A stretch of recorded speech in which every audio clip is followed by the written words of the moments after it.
My first guest joins me in studio, Mr. Dean Janes. He is the CEO of IMGG. IMGG is their stock symbol. Dean, good to see you. Good to see you too, Don.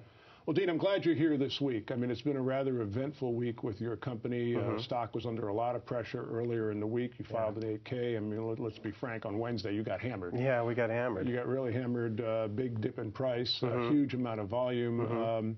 I'm sure that people who've been following the company here on MoneyTV, have become maybe shareholders of the company, are concerned. So I'm going to just say, what the heck happened?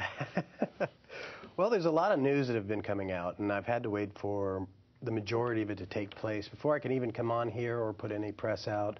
You know, we have to file 8Ks, make everything public.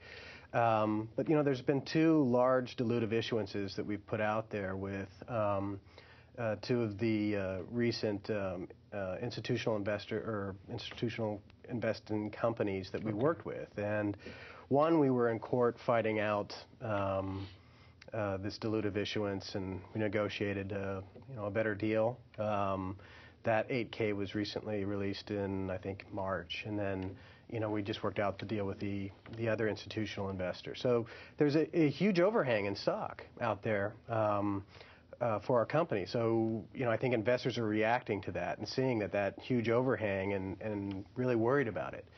Technically they can only own 4.9% of our stock at any one point in time, but it is a huge overhang. On top of which, we've had two key people leave. Mike Nesson has left, and Chris Son we put out, since he's an officer, we had to put out an 8K for that. It's good and bad. I mean, I miss Mike. He's a good guy. I could use his help, doing investor relations calls and whatnot, but it was all very stressful on all of us, and it was just affecting their health, so those two left. And we could use the savings for, the company anyway.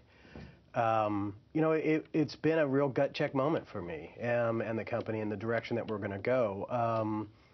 It puts us in a really difficult position. We want to go forward to move forward with our FDA progress, but that takes money, and we're going to need to raise money and get there. This whole issue of getting this issuance has been very distracting. It's put us off on our deadline. When my last appearance on MoneyTV, we were going to file by summer. Now it's looking like the end of summer, maybe even fall now, because we're way behind. We had to really look at things and say, well, how are we going to be able to proceed forward? Well, I'm not going to sit here and tell you that you're in a unique position, because I'm dealing with a lot of small companies on a daily basis. I have conversations like this on the phone, on the program. I mean, everybody's kind of in a circle the wagons mode, especially when it comes to money and funding. But let's talk about the future going forward, because I'm sure that's what a lot of people watching right now and listening are wanting to hear from you. I mean, the game plan of getting that filing in front of the FDA and ultimately getting that FDA approval, that is still game plan number one, correct? Absolutely. And that was what I was saying. The gut check moment is it looks on the face of it that this is overwhelmingly bad for the company. And it's not great, but it doesn't stop anything. It just means that there are more shares out there. It doesn't mean that the value of the company has lost anything.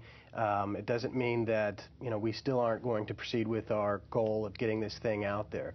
It's just a huge inconvenience for us, and it makes things a lot more difficult for us to raise money and to move forward. So the status of where we want to go is still there. We want to be able to finish our FDA filing, get it in front of the FDA.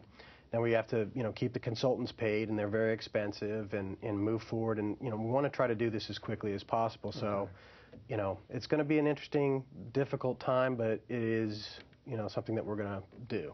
Well, and it really is through those difficult times that you mentioned it's a gut check period of time for you, but it's through those difficult times that we really find out what we're all about as individuals and as companies.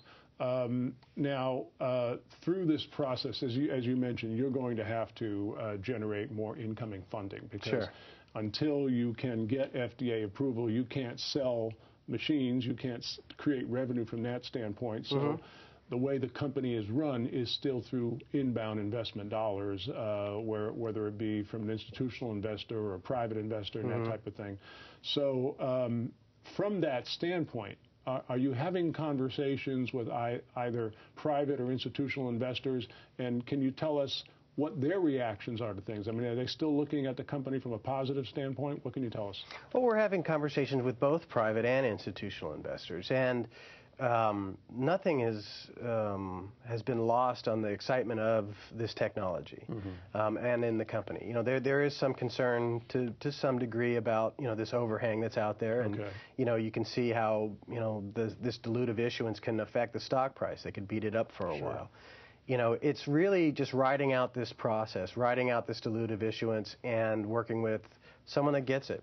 And there are a lot of people that do get this and get the technology and its importance, and that we are this close, you know, to getting this thing filed with the FDA and moving forward to the next stage, which is getting the product out there into the marketplace. You know, if you don't mind for a moment, because I think this would really help people, you know, listening to our conversation. As everybody knows who follows MoneyTV, you know, we don't own any positions in any companies that we've ever had on this show in 16 years. We don't invest in the companies. We stay completely neutral with respect to that. But why don't you and I role play for a second? Pretend that I'm a shareholder in a company. I picked up the phone and said, Dean, you know, my investment, I'm worried about this. I came into the company at 25 cents a share. Now it's around 2 cents a share. Can you calm my nerves because my wife's driving me crazy? Well, I tell everyone the same thing is, you know, this is just a period of, you know, where we're going to have to ride it out. You know, nothing's changed. The fundamentals of this company haven't changed. You know, as a penny stock, it's always a risky investment, you know, because we don't have the fundamentals large public corporations have. You know, we do have an existing business that helps offset the burn rate, but, you know, to make it grow would take time and money and effort that would, you know, pull our time, money, and effort away from getting the FDA done. You know, so it's important for us to focus on the key things that matter. And the technology is just that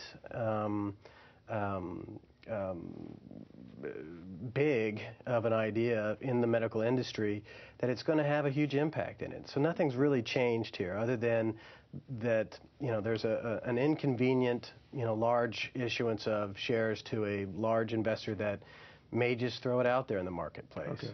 You know. Well, you know, Dean, I have to tell you, it's not every CEO that would come in here and be this frank, be this honest about the situation. I'm sure it was not easy for you. I do appreciate it. I want to continue to follow up on the developments of this. Again, Imaging 3, IMGG is the stock symbol. Again, Dean, thanks for coming in and letting us in on what's going on. Thanks for having me on, Don.